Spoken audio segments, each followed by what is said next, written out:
Olá, boa noite. Seja muito bem-vindo, seja muito bem-vinda ao Centro Espírita Morada Cristã. Estamos felizes por ter você aqui conosco para mais um momento de tratamento espiritual por meio de preces intercessórias. Este tratamento consiste num momento de vibração em conjunto entre trabalhadores encarnados do Morada Cristã e a equipe espiritual da casa, para irradiar energias salutares de paz, amor e harmonia em favor de encarnados e desencarnados que necessitam de atendimento espiritual. A terapêutica de hoje não substitui o tratamento realizado na enfermaria ou nos consultórios à distância. Muito pelo contrário, ela ajuda de forma eficaz na evolução destes tratamentos. Assim sendo, coloque ao seu lado a sua garrafa com água para que ela seja fluidificada e receba os eflúvios sutis para atender às suas necessidades.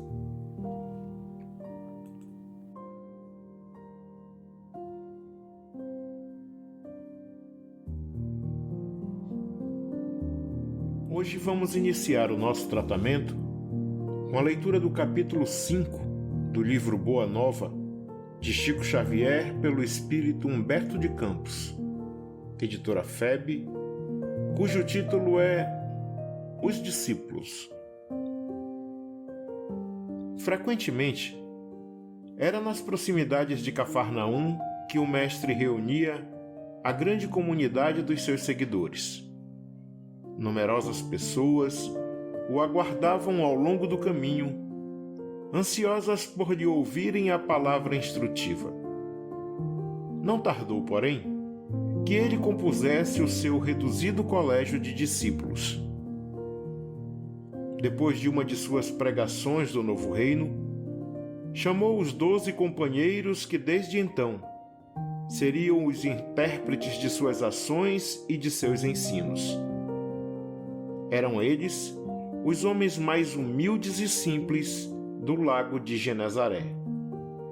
Pedro, André e Filipe eram filhos de Betsaida, de onde vinham igualmente Tiago e João, descendentes de Zebedeu. Levi, Tadeu e Tiago, filhos de Alfeu e de sua esposa Cleofas, parenta de Maria, eram nazarenos e amavam a Jesus desde a infância, sendo muitas vezes chamados os irmãos do Senhor, à vista de suas profundas afinidades afetivas. Tomé descendia de um antigo pescador de Dalmanuta, e Bartolomeu nascera de uma família laboriosa de Caná da Galileia. Simão, mais tarde denominado o Zelote, deixara sua terra de Canaã para dedicar-se à pescaria, e somente um deles, Judas, destoava um pouco deste concerto, pois nascera em Iscariotes e se consagrara ao pequeno comércio em Cafarnaum, onde vendia peixes e quinquilharias. O reduzido grupo de companheiros do Messias experimentou a princípio certas dificuldades para harmonizar-se. Pequeninas contendas geravam a separatividade entre eles. De vez em quando, o mestre os surpreendia em discussões inúteis sobre qual deles seria o maior no reino de Deus. De outras vezes, desejavam saber qual, dentre todos, revelava sabedoria maior no campo do Evangelho. Levi continuava nos seus trabalhos da coletoria local, enquanto Judas prosseguia nos seus pequenos negócios, embora se reunissem diariamente aos demais companheiros. Os 10 outros viviam quase que constantemente com Jesus, junto às águas transparentes do Tiberíades, como se participassem de uma festa incessante de luz. Iniciando-se, entretanto, o período de trabalhos ativos pela difusão da nova doutrina, o mestre reuniu os 12 em casa de Simão Pedro e lhes ministrou as primeiras instruções referentes ao grande apostolado. De conformidade com a narrativa de Mateus, as recomendações iniciais do Messias aclaravam as normas de ação que os discípulos deveriam seguir para as realizações que lhe competiam concretizar. Amados, entrou Jesus a dizer-lhes com mansidão extrema: não tomareis o caminho largo por onde anda toda a gente, levada pelos interesses fáceis e inferiores. Buscareis a estrada escabrosa e estreita dos sacrifícios, pelo bem de todos. Também não penetrareis nos centros de discussões estéreis, à moda dos samaritanos, nos das contendas que nada aproveitam às edificações do verdadeiro reino nos corações com sincero esforço. E diantes, em busca das ovelhas perdidas da casa de nosso Pai, que se encontram em aflição e voluntariamente desterradas de seu divino amor. Reuni convosco todos os que se encontram de coração angustiados, e dizei-lhes de minha parte que é chegado o reino de Deus. Trabalhai em curar os enfermos, limpar os leprosos, ressuscitar os que estão mortos nas sombras do crime ou das desilusões ingratas do mundo. Esclarecei todos os espíritos que se encontram em trevas, dando de graça o que de graça vos é concedido. Não exibais ouro ou prata em vossas vestimentas, porque o reino do céu reserva os mais belos tesouros para os simples. Não ajunteis o supérfluo em alforjes, túnicas ou alpercatas para o caminho, porque digno é o operário do seu sustento. Em qualquer cidade ou aldeia onde entrardes, buscai saber quem deseja aí os bens do céu com sinceridade e devotamento a Deus, e reparti as bênçãos do Evangelho com os que sejam dignos, até que vos retireis. Quando penetrardes em alguma casa, saudai-a com amor. Se essa casa merecer as bênçãos de vossa dedicação, desça sobre ela a vossa paz. Se, porém, não for digna, torne essa mesma paz aos vossos corações. Se ninguém vos receber, nem desejar ouvir as vossas instruções, retirai-vos sacudindo o pó de vossos pés, isto é, sem conservardes nenhum rancor e sem vos contaminardes da alheia iniquidade.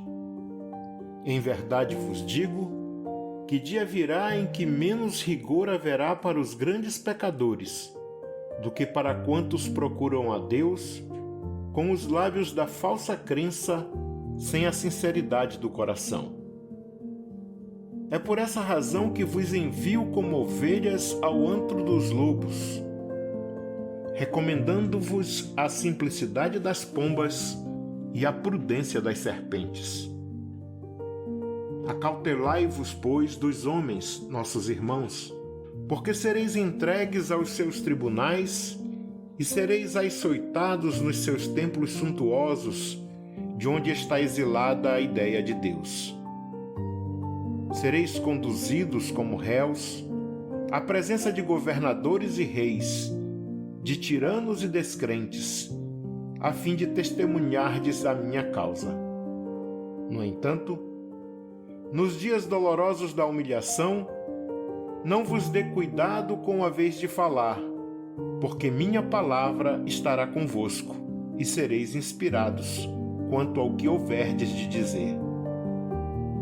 Porque não somos nós que falamos, o Espírito amoroso de nosso Pai é que fala em todos nós.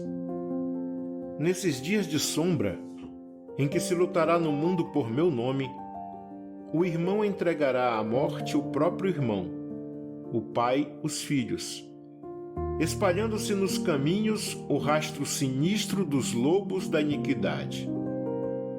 Os que me seguirem serão desprezados e odiados por minha causa, mas aquele que perseverar até o fim será salvo.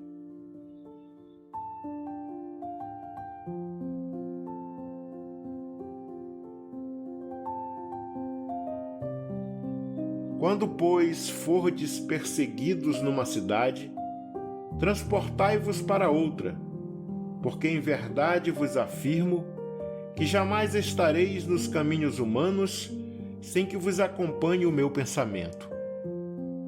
Se tendes de sofrer, considerai que também eu vim à terra para dar testemunho, e não é o discípulo mais do que o mestre, nem o servo mais que o seu senhor. Se o adversário da luz vai reunir contra mim as tentações e as zombarias, o ridículo e a crueldade, que não fará aos meus discípulos? Todavia, sabeis que acima de tudo está nosso Pai e que, portanto, é preciso não temer, pois um dia toda a verdade será revelada e todo o bem triunfará. O que vos ensino em particular, difundi-o publicamente, porque o que agora escutais aos ouvidos será o objeto de vossas pregações de cima dos telhados. Trabalhai pelo reino de Deus, e não temais os que matam o corpo, mas não podem aniquilar a alma. Temei antes os sentimentos malignos que mergulham o corpo e a alma no inferno da consciência. Não se vendem 2 passarinhos por um ceitil? Entretanto, nenhum deles cai dos seus ninhos sem a vontade do nosso Pai. Até mesmo os cabelos de nossas cabeças estão contados. Não temais, pois, porque um homem vale mais do que muitos passarinhos. Empregai-vos no amor do Evangelho, e qualquer de vós que me confessar diante dos homens, eu o confessarei igualmente diante de meu Pai, que está nos céus. As recomendações de Jesus foram ouvidas ainda por algum tempo, e terminada a sua alocução, no semblante de todos perpassava a nota íntima da alegria e da esperança. Os apóstolos queriam contemplar o glorioso porvir do Evangelho do Reino e estremeciam do júbilo de seus corações.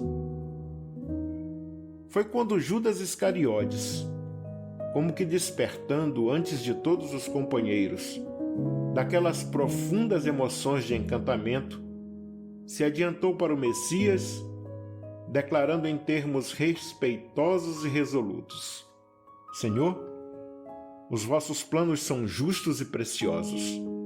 Entretanto, é razoável considerarmos que nada poderemos edificar sem a contribuição de algum dinheiro. Jesus contemplou serenamente e redarguiu: Será que Deus precisou das riquezas precárias para construir as belezas do mundo? Em mãos que saibam dominá-lo, o dinheiro é um instrumento útil, mas nunca será tudo, porque acima dos tesouros perecíveis está o amor com os seus infinitos recursos. Em meio da surpresa geral, Jesus, depois de uma pausa, continuou: No entanto, Judas, embora eu não tenha qualquer moeda do mundo, não posso desprezar o primeiro alvitre dos que contribuirão comigo para a edificação do reino de meu Pai no espírito das criaturas.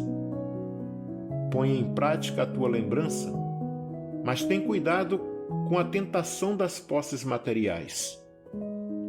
Organiza a tua bolsa de cooperação e guarda-a contigo. Nunca, porém, procures o que ultrapasse o necessário. Ali mesmo, pretextando a necessidade de incentivar os movimentos iniciais da grande causa, o filho de Iscariotes fez a primeira coleta entre os discípulos. Todas as possibilidades eram mínimas, mas alguns pobres denários foram recolhidos com interesse. O mestre observava a execução daquela primeira providência com um sorriso cheio de apreensões, enquanto Judas guardava cuidadosamente o fruto modesto de sua lembrança material. Em seguida, apresentando a Jesus a bolsa minúscula que se perdia nas dobras de sua túnica, exclamou satisfeito: Senhor, a bolsa é pequenina, mas constitui o primeiro passo para que se possa realizar alguma coisa. Jesus fitou-o serenamente e retrucou em tom profético: Sim, Judas, a bolsa é pequenina. Contudo, permita a Deus que nunca sucumbas ao seu peso. Que assim seja.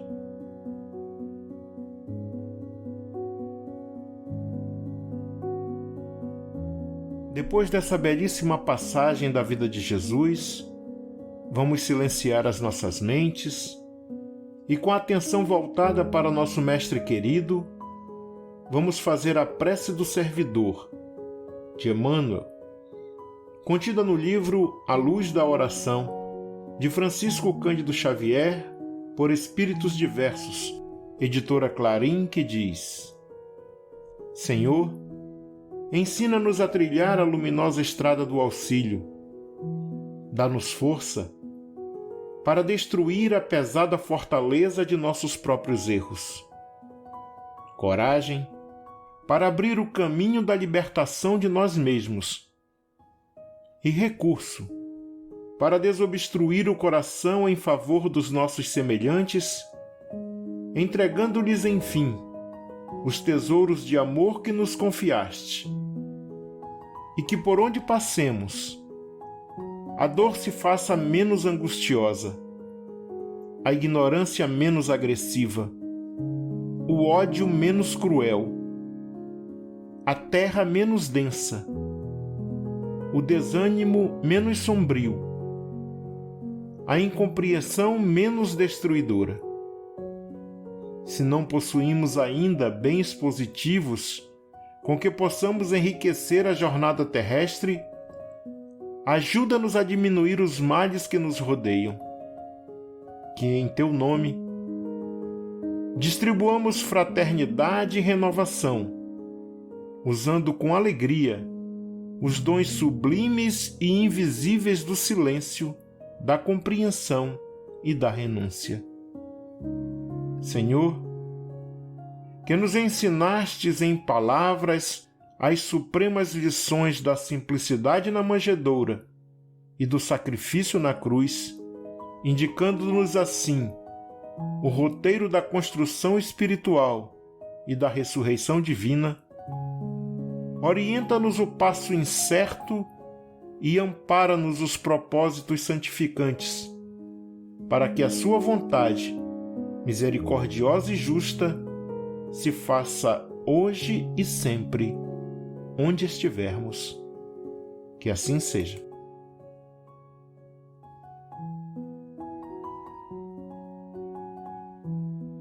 Agora, meus irmãos, vamos nos recolher em prece, agradecendo a Deus por nossas vidas e pedindo os recursos necessários para nos tornarmos verdadeiros cristãos. Este é um momento de prece e reflexão sobre a passagem evangélica que foi lida e quais mudanças devemos operar em nós mesmos para nos tornarmos autênticos discípulos do Cristo. A partir de agora, você que está nos ouvindo deverá fazer suas preces em seu favor, em favor de sua família e em favor de todos aqueles que você se comprometeu em auxiliar com suas preces e vibrações positivas. Utilize todos os recursos postos à sua disposição neste momento para se harmonizar consigo mesmo, com o próximo e com Deus. Entregue-se ao exercício da oração sincera, e aos desígnios divinos, enquanto essa música suave embala suas orações. Não tenha pressa. Acaso você termine suas preces antes do fim do momento de harmonização, continue desfrutando dessa melodia terna e delicada que nos inspira os melhores sentimentos.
Amigos, amigas, irmãos e irmãs de jornada, chegamos ao final de mais um momento de tratamento espiritual por meio de preces intercessórias do Centro Espírita Morada Cristã, pedindo a Jesus e à espiritualidade irmã e amiga que nos ampare e nos sustente, que aumente a nossa fé, que nos dê serenidade e nos conserve humildes, dando-nos a simplicidade das pombas e a prudência das serpentes, que nos faça perseverar e nos dê um coração sereno e puro.